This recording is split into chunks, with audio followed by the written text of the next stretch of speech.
Okay, hello. Ghost in the Shell, baby. I just rewatched it. I didn't realize it was from 1995. I thought it was newer than older than that. But anyway, I think I saw it maybe 10 years ago or something, but it was very cool that this time I understood it a lot better. So I guess again, I want to give like a quick review. I would say I don't think it's for everyone. I think it is a cool movie. I think it's especially if you haven't seen any anime, I would highly recommend it. Akira, Ninja Scroll is pretty violent, but I really like it. And Ghost in the Shell. Not that I don't know why those are pretty much the only anime things I've seen. I've seen a bunch of Hayao Miyazaki movies, Studio Ghibli stuff. I'd like to get more into anime, especially since I like Japanese. I'm trying to learn Japanese, or have been over several years. But yeah, it's thought provoking. If you like The Matrix, it's got some similarities. I'll go more into that. Um, Let me think. If you like philosophy, psychology, you might find some of it interesting. I don't think it's like a masterpiece, but I think it's quite cool. It's quite interesting. It's worth seeing. If you're someone that likes things that make you think, that are creative, that are kind of not post-apocalyptic, maybe a little bit dystopian, or just kind of the future. Where's humanity going, and how do we fit in with like technology, advanced computers and things? It asks some really interesting questions, but um yeah, I would say it's like a masterpiece, but it's a good movie. There's not many movies quite like it, I don't think, and that's one of its best strengths. Even and its tone as well. It's the mood. There's some movies that have a unique mood. It probably reminds me a little bit of Blade Runner, where it's, I don't want to say depressing, but it's kind of a bit dark or sad, or just kind of, yeah, and just kind of there's this irony where it's like some of the more computer sort of characters are more human than the human characters in some ways. That sort of thing that happens. Like that happened in Star Trek too, where they sort of say how Spock, of all the people of all the souls I knew, yours was the most human, or whatever. Um, so yeah, if you haven't seen it, don't watch this. Just go watch it. I think it's very good. And have an open mind, and see what you think. But anyway, so yeah, let's get into it. The similarities to the Matrix struck me early on. The holes in the back of the neck that they plug in to connect to this sort of thing, to connect to people's minds and to overtake people's minds. That was very similar. And at the start, the opening credits, there's this green writing that covers the screen, and I was like, anyway, I think, but the Wachowski brothers have said that they were influenced by Ghost in the Shell. I think they showed a producer apparently Ghost in the Shell and said, well, like, we want to do this but live action. So it's been acknowledged, and I think those references were sort of deliberate. But I thought I'd mention it. It does have some similarities. I like the concept. I don't think it fully explores part of its concept as much as it could. This idea of hacking with your mind, that you can connect to like the ghost. I'm not clear on exactly what the ghost is, or I'm not sure if that's how it works. But I think of the ghost as like that thing that you can't say exactly where it is in the mind, but it's what makes you, who you are. That's what I think of it as, like your soul. Like, so you could have someone's mind, their thoughts and stuff, which is sort of part of who they are, but it's like this deeper thing that's like always makes you who you are. A bit like if you saw a friend and they were talking and saying things, and they generally seemed normal, but you just felt like something was missing. That would be like it's like their ghost is missing, like something has happened. But anyway, yeah, I don't feel like it's explored as much as it could be. I actually thought, so the opening part I thought was cool, where they're tracking. There's like I guess someone's doing some hacking from different places, and they've been tricked. I thought, like in a lot of Bond movies, there'll be an opening scene that establishes the rules a bit, establishes the style, but is unrelated to the main mission. And I think that works really well. It gives you an introduction to the world, the characters, again, the tone, the your rules for your universe, especially if it's like a unique movie like Ghost in the Shell. And I think in a way, by having this opening part relate to the rest of the story, it actually makes it. I don't think it works as well as if they had something separate. The movie could be a bit longer. I think it actually needs a bit more exposition because it does have some interesting ideas, and it could set them up a bit more, like this is the world that we're in, this is how it works, and maybe show before you establish your main villain or threat or whatever's going on. Show us a bit more of, like, for example, this girl or the female cyborg. I don't even know if she's really female because her body is very female, very feminine, but not, I guess, sexually capable. I don't know if she has private parts. I'm also not clear on if she was originally a human and then had a, body attached to her. Did she die and then, or yeah, I'm not completely clear. Or if she was originally a computer program that's now got a body. Yeah, I'm not completely clear on that. She certainly seems kind of doesn't act feminine or seem to have that as part of her identity. She's just a being, and she doesn't seem overly emotional in general. She doesn't seem that human. But I don't know. I guess that's a subjective thing anyway. But anyway. But yeah, I would have liked to see some early parts where we just establish what does she actually do and what are her capabilities, rather than already getting complicated plot things that connect to the main story. I do like it. I think it's cool, and they find this guy, and it's like he's been tricked into... He's actually living in an apartment by himself. He thinks he used to be married to someone and had a daughter, but like that was all implanted into his mind. Again, feels similar to Total Recall, which I just watched. And even Dark City has some interesting ideas like that. But I think having an idea is one thing. To really explore it is another thing. And that's where I think the movie could go further. Ghost in the Shell could take these ideas much further. Yeah, so it is kind of cool that this guy has been tricked and then he's being used to go around and, go to different, what was it? Was it like payphones or something? He's stopping at various places, and it's like, it's smart that they use a garbage truck, I guess, because it's constantly moving around and stopping and starting. So I guess it might be hard to detect or to trace. By the time you trace it at one spot, it's moved to another, but eventually they figure out that it's a garbage truck, and then they're like, that kind of makes sense.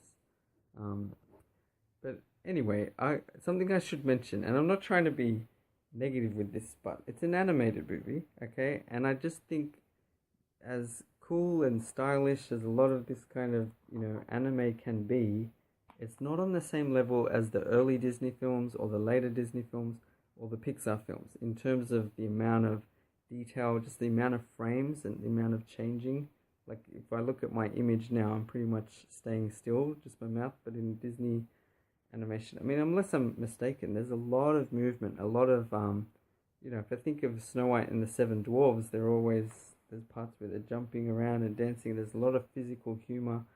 I envision these animators having like a mirror and pulling crazy faces and drawing that and using that, and I feel like anime... Well, this Ghost in the Shell is just not on the same level. I don't think it has... I think the thing is just the budget. It's nowhere near as big a budget. That's what I'm guessing. So as a result, there's not as much detail. And I think that is not what I'd call a flaw, but there's no comparison. I just think that's important because I think sometimes people are a bit pretentious and think, oh, it's a great anime, that's true art and Disney's just for kids. It's like, no, it's the other way around. Disney films have an incredible amount of artistry to them. And I like Ghost in the Shell, but that's something where I feel like it'd be nice if there was just a bit more movement, a bit more fluidity, a bit more detail, a bigger budget would have been really good. Again, I wouldn't say it looks bad, but it does feel like things are a bit restricted and there's not that much movement. That's just something, even with Akira, I think it's the same. I don't know what other people think.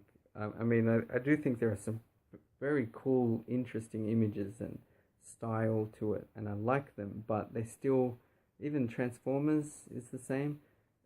I just don't think they've got that same amount of detail as the Disney movies, and like even better example is probably the Pixar movies, but I'm sure their budgets are way bigger. But I just wanted to mention that. I remember the first time I saw it, I thought there was too much nudity. Not that I would complain, but it feels a bit like, who is this for? Is this just to, you know, the guys that it's a bit like Jessica Rabbit from Who Framed Roger Rabbit. You know, where she says, "I'm not bad. I'm just drawn that way." But just this idea that there are lots of, you know, a lot of the cartoonists would be male, and they're just, you know, they draw their fantasies. So you end up with these very voluptuous or very scantily clad female characters in a lot of animated movies, or I don't know, just it seems like a pattern. And then, like, do we need that much of the naked female body in the movie and close ups, or just shots where it's just like the breasts are just exposed the whole time? This time watching it though, I thought it's not really as big a, it's not that big a deal. It's just, and in a way, it's maybe saying is the that naked body really naked anymore? It's just it's kind of is the clothing, because that's what some people sort of were pointing out. You know, if you can change your body, then are you naked? You know, you could say your most naked person is your mind, that inner ghost that you know, people may even be able to hack, but yeah, so I think it's funny. It's a weird when you just got long shots and it's just breasts in the middle of the screen, or just close ups, or other body parts, and but I don't think it's unnecessary. I think it is just meant to be. Well, it's just showing that's just what it is. If you can be mature, it's.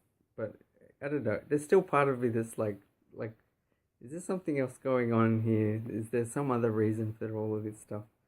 Um, okay, so I should quickly get to the sort of the main villain, or whoever it is. I really like the idea that this sort of, it reminds me of like Terminator, and actually The Speaker for the Dead, a book that I read, a sequel to Ender's Game, where you have a, you know, artificial intelligence becoming self-aware and becoming its own living thing. And, you know, who are you to tell it that it's not alive?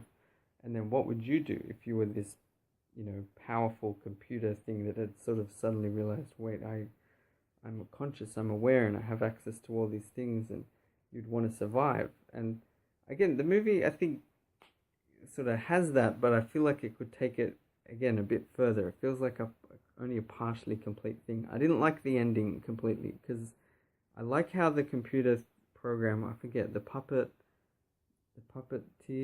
or the puppet master, whatever he calls himself, because he's kind of trying to control things.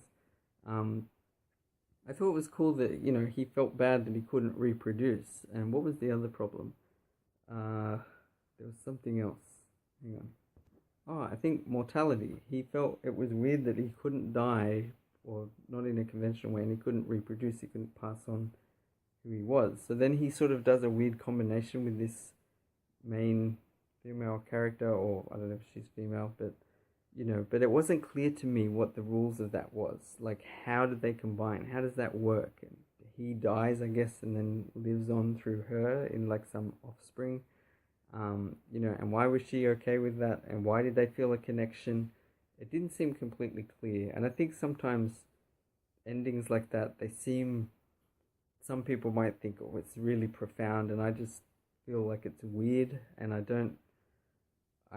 in some ways I would have liked more of just a twist, like it turns out the puppet master is just really evil, or was built. It didn't just arise randomly. There do seem to be some weird bits of information about Section 6 and Section 9.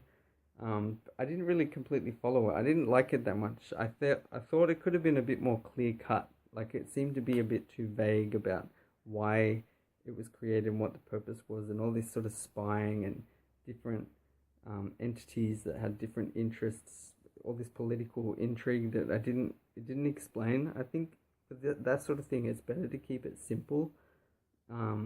The idea of a computer becoming self-aware is itself really interesting. I thought the Speaker for the Dead explored it pretty well. I think she calls herself Jane.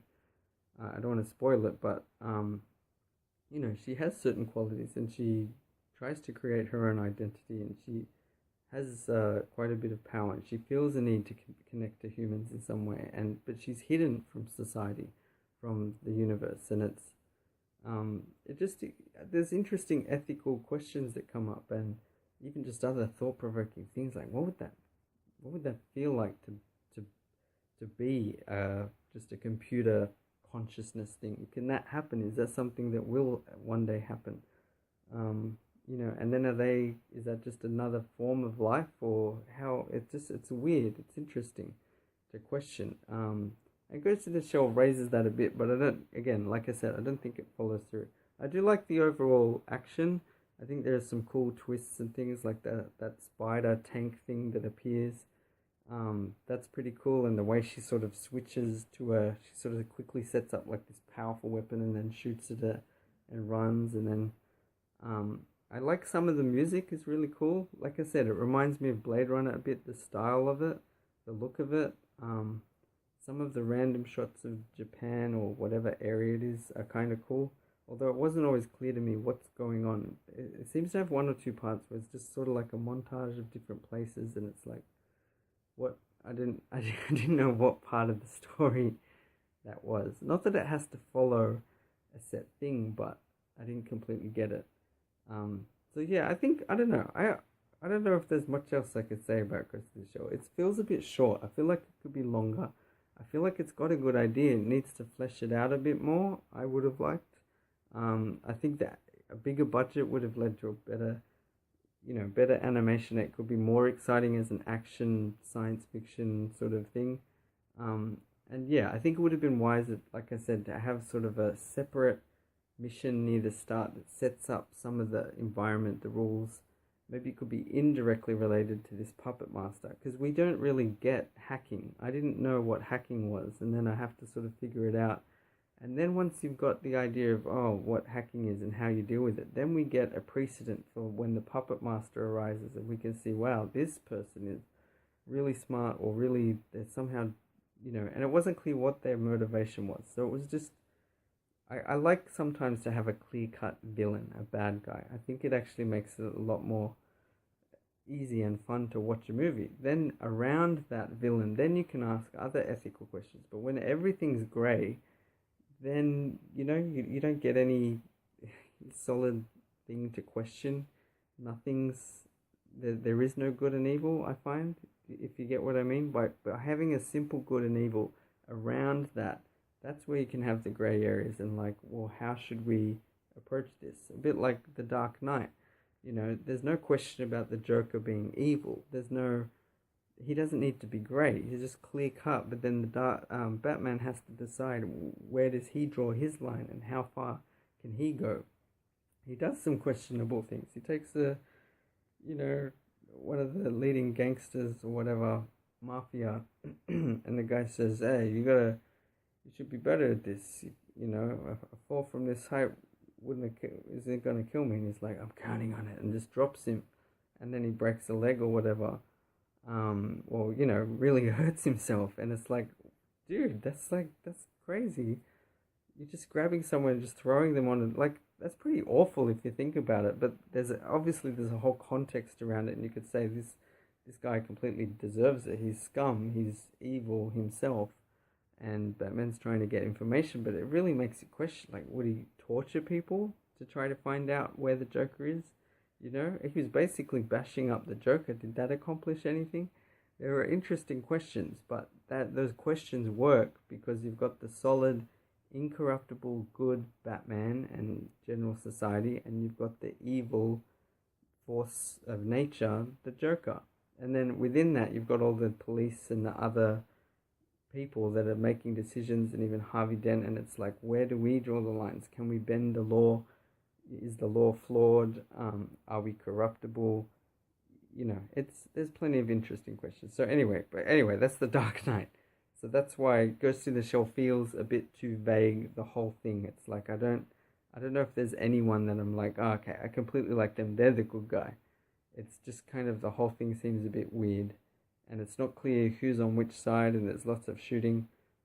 So anyway, I think it is a good movie, but just, it's like, to me, it's a must-watch if you like thought-provoking movies, because there are some interesting lines and concepts. But I think it's an area that's yet to be fully explored, and I think maybe other movies take it further. And yeah, in terms of animation, it's got some nice style, but it's not on the same level as some other things. So anyway, I'll leave it there. Thanks for watching. Bye.